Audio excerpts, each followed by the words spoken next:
Welcome to our post-game press conference. Kasama natin ang ating player of the game, CJ Perez, and Coach Leo Austria of San Miguel. Gentlemen, congratulations. Coach Leo, nahirapan kayo sa execution down the stretch dahil niya sa pressure defense ng Magnolia. But when it counted the most, your players had significant plays, yung steal ni Jericho, 3 points ni Marcio, and that 3 points of CJ as well. If you could talk us through the things you told them just to make sure fight through yung depensa na nga pinapakita ng Hotshots. Yeah, first of all, thank you, Lord, for this win. We're able to arrest our slide because in the last 3 or 4 games, we never beat our opponent in ESL at PBA. And this is a good thing for us to win against Magnolia because they are our contender to get into the top 8. And this is a big big event for us, or else we will slide down to the bottom 4. So, and that's why we don't want to happen. But regarding the execution, I think, especially in the defense, we're able to adjust because they keep on attacking us, Junmar and man on ball on the pick and roll. And luckily, we're able to stop them, I think, 3 or 4 attempts on the stretch. But I have to thank this player because of their talent on a broken play, and that's what I'm expecting from them. But at the start, we have a good game at running our plays, but it was disrupted. But of course, the talent was there and appreciated, especially CJ. And I know na CJ he will not afraid to take those important shots, crucial shots. And that's what I like those players. Thank you, Coach. Now, CJ, nabanggit mo how you're struggling this conference to get a consistency sa laro mo, lalo na offensively. Pero tulad ng sabi ni Coach, you're never shy or afraid to take those big shots. How do you keep yourself ready, confident, and that effort to be present dun sa mga big moments ng laro?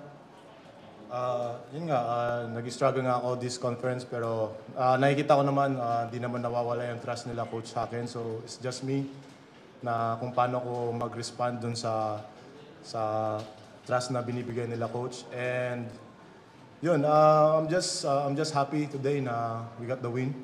And yung effort namin nandun, di kami nakapag-execute pero yan, nag-compose lang kami sa offense namin and nag-trust lang kami sa isa't isa. So, yun. We're now ready to entertain questions from the media.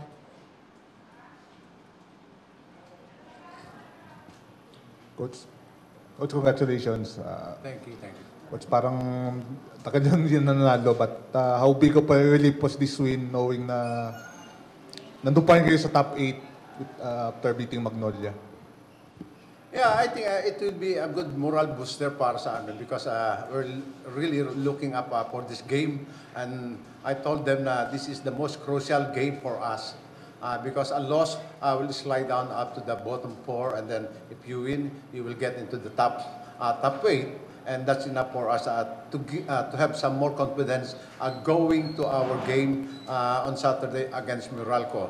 And it's really tough for us because we've been away for a while, 3 days. It's a long trip, and what is needed for us is the energy because we exert a lot of effort doing some game abroad, and then I think this game is really will help us a lot in terms of confidence. In terms of confidence, sinasabi ko, player, especially Marcio, and that's what he is, a 3-point shooter, and that's crucial. A 3-point shot twice, and then one from CJ, the killer one.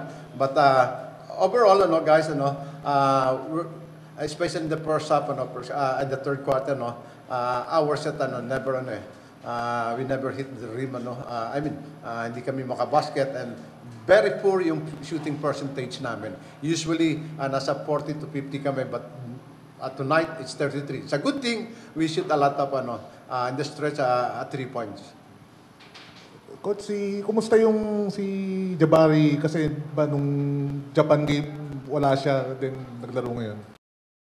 He's nursing some back spasm, and we don't want to aggravate his condition, dahil in Japan, I don't know, the weather there can help us, because it's 0 degrees and then 17 sa Korea, nag-layover kami doon for 6 hours. So it might help for him recovering, and during his stay here when we're away, so he did a lot of therapy, yan. CJ, na-mention mo nga na medyo struggling ka nga shooting-wise, parang hindi consistent. May isa pa atang game na wala kang rebound. So, ano bang tingin mo reason behind that? At paano mo ba, anong ginagawa mo para ma-overcome mo yun? I think rest lang. Yung pahinga lang talaga yung kailangan. And syempre, yung kumpiyansa andun, pero it's on me kung saan ko hahanapin yung tira ko. Syempre, yun nga, may isang game na walang rebound, it's just me na walang effort siguro. And, ayun, nagaling naman ako sa ganitong sitwasyon before. So, it's just the way of finding out kung paano ko susuportahan yung sarili ko. And syempre sila coach, di naman nila ako pinapabayaan na bigay yung kumpiyansa, yung trust nila sa akin. So, yun, I'm just grateful na nakapaglaro ko ng maayos today. And I think one thing na is very confident taking shot because yesterday after our practice he stayed for a while to take a lot of 3-point shot, and that's what happened today. I think 3 out of 4. It's not bad. And I think and that's the reason why we won tonight. Coach, yung will face Meralco on Saturday, then Wednesday may ESL pa pala kayo eh. But yung stretch nyo to end eliminations, medyo more bigat. You got Northport, Converge, and TNT. So, do you think with this kind of win, magiging susi yun for you guys to make a late surge? Yeah, that's what main concern regarding our schedule. Imagine coming from a game in Japan, and then today, and then we have another game on Wednesday, and game on Saturday, and then Tuesday, and that's what happened in the person.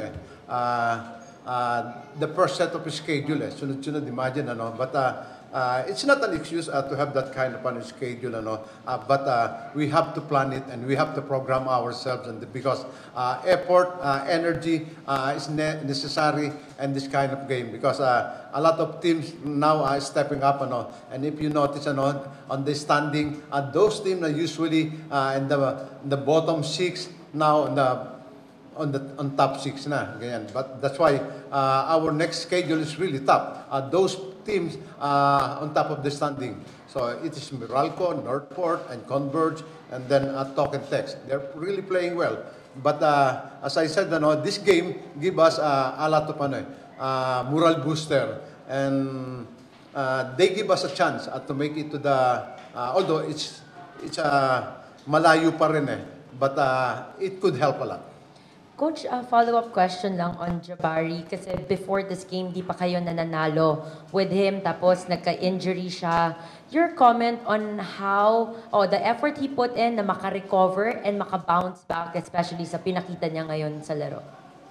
Yeah, his game is not really just an average, but we're expecting him to step up. We understand his situation right now because what is our concern is his health. His health, and he's really adjusting to the kind of game we have, especially the brand of Filipino basketball. It's really physical, but that's the way it is. And we're expecting him to figure it out, what's really going on, because we need him in the game, because the importance is always somebody the players looking up. He could inspire the team. So we're expecting him next game to step up. With that, we wrap up our post-game press conference. Congratulations, gentlemen. Thank you for your time. Thank you so much. Thank you. Thank you. so much.